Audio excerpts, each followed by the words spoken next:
Kita semua sudah memasuki malam yang ketiga bagi yang berpuasa di hari Selasa. Kalau yang berpuasa di hari Senin, ini malam keempat.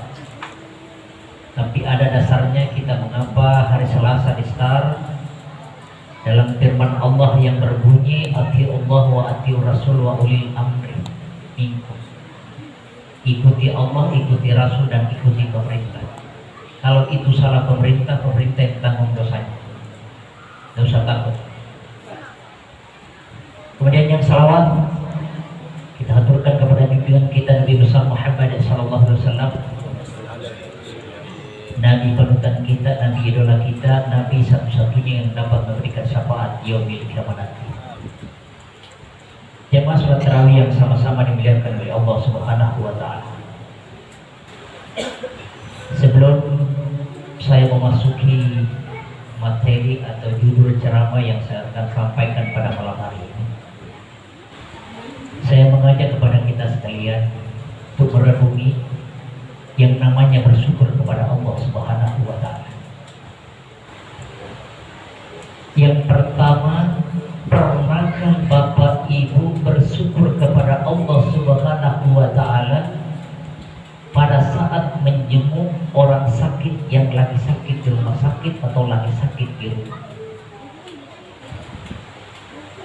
Mengapa kita bersyukur kepada Allah Subhanahu wa taala tapi bukan menyampaikan kepada orang yang sakit, alhamdulillah aku sehat hari ini?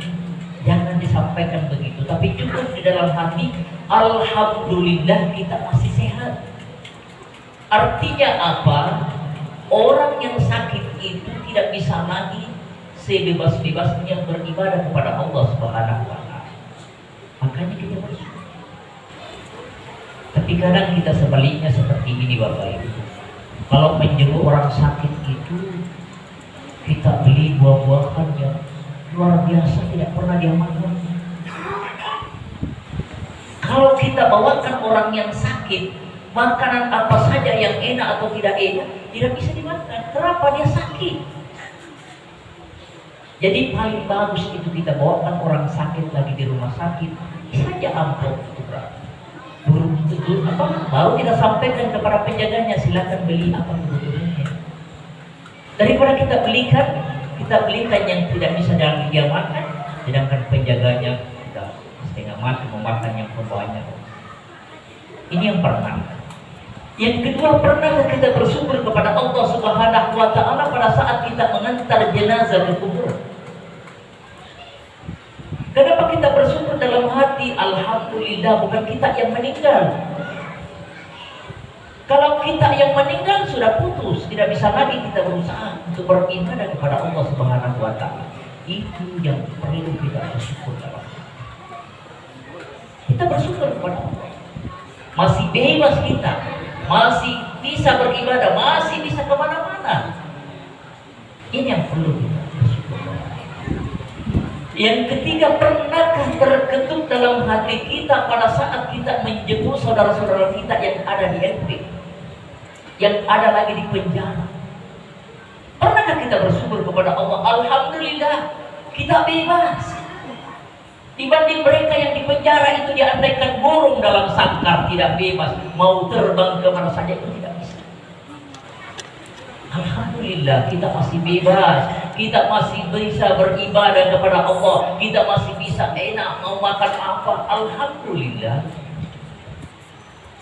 Yang keempat, pernahkah terketuk dalam hati kita bersyukur kepada Allah Subhanahu wa taala pada saat kita mengantar teman kita atau kawan kita atau keluarga kita ke pengadilan agama? Tujuannya ke pengadilan agama itu tiada lain adalah perceraian. Alhamdulillah, kita masih sakinah mawaddah warahmah dibanding sudah broken home. Itu orang yang bercerai, yang tersakiti, yang tersiksa adalah anak-anaknya. Mau ke mamanya sudah punya suami, mau ke bapaknya sudah punya istri. Nah, yang kelima, pernahkah kita bersyukur kepada Allah Subhanahu wa taala, pada saat ini kita alhamdulillah dibanding saudara-saudara kita yang ada di Palestina. Itu saudara-saudara kita yang di Palestina terancam terus jiwanya. Kita di sini alhamdulillah mau pilih masjid mana oke. Bersyukur kita kepada Allah Subhanahu wa taala. Ini baru mukadimahnya nih Pak, berapa menit bisa dikasih? Ya. Judul ceramah yang diberikan BKDBI pada malam hari ini adalah menjadi pribadi yang sedik. Artinya sedik itu jujur. Dalam berpuasa ini sangat-sangat dibutuhkan dengan kejujuran. Karena ayat di dalam surah Al-Baqarah ayat 183 dasarnya kita berpuasa itu surah Al-Baqarah ayat 183 yang berbunyi A'udzu billahi minasyaitonir rajim. Ya ayyuhalladzina amanu kutiba 'alaikumusiyam kama kutiba 'alal ladzina min qablikum la'allakum tattaqun. Tujuannya adalah menjadi orang yang bertakwa. Bagaimana agar kita meraih ketakwaan itu? Perlu kejujuran. Kalau Bapak Ibu sudah puasa, tapi harus jujur juga kita ngomong.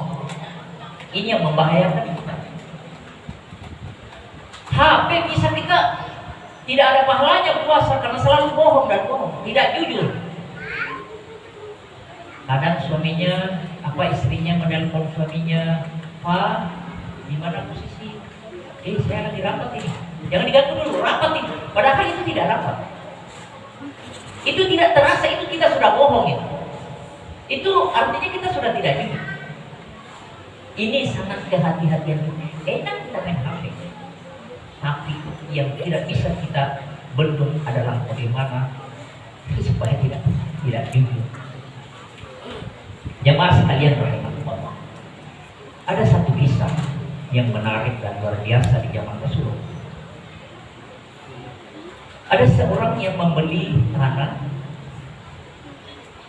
kemudian orang itu si penjual dan pembeli sudah ada transaksi.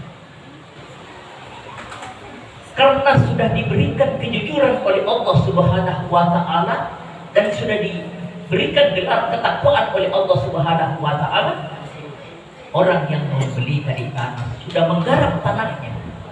Kemudian tanah yang dia beli itu membuat sumur di situ, menggali sumur. Kemudian di dalam sumur itu terdapat emas seperti kelapa besar. Luar biasa. Setelah yang menemukan ini tadi emas yang punya sudah punya tanahnya karena dia sudah beli, diambillah emas itu, kemudian dibersihkan dan dibawa emas itu kepada penjualnya. Pak, mohon maaf, saya itu tidak beli emas, saya itu beli tanah. Coba. Yang penjualnya tadi ini dia juga mengatakan, jangan kasih itu, saya itu menjual tanah bukan menjual emas. Pertanyaannya kira-kira masih ada seperti begitu Bapak? Masih ada kan? Jangankan sebesar kepala kelapa Pak, sebesar genggaman saja luar biasa menyembunyikannya. Tapi karena sudah diberikan kejujuran, diberikan ketakwaan oleh Allah Subhanahu wa taala, apapun yang tidak sesuai dengan aturan pasti tidak mau terlibat pidana. Bayangin itu Pak, emas besar kelapa. Kalau seperti saya mungkin ada sedikit Pak, kaya Pak. Tapi oleh karena kejujurannya, ketakwaannya kepada Allah, luar biasa. Ini yang perlu kita sadari. Kemudian yang selanjutnya, kejujuran ini mengapa ada kaitannya dengan berpuasa? Itu tadi, hilang pahala puasa apabila kita tidak. Sekecil apa saja sampaikan. Anak-anak minta uang, kalau memang itu memang itu ada, tapi untuk belanja hari ini tidak cukup, sampaikan, nah hari ini memang ada uang, tapi untuk belanja nanti. Jangan dikatakan anak begitu minta uang, ma, saya mau minta uang ma, tidak ada uang, padahal ada uang. Itu bohong lagi. Ini sepele.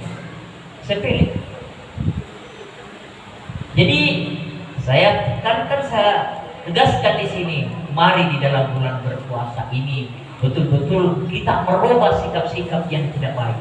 Karena Rasulullah mengatakan, orang yang beruntung adalah orang yang lebih baik hari ini daripada hari kemarin.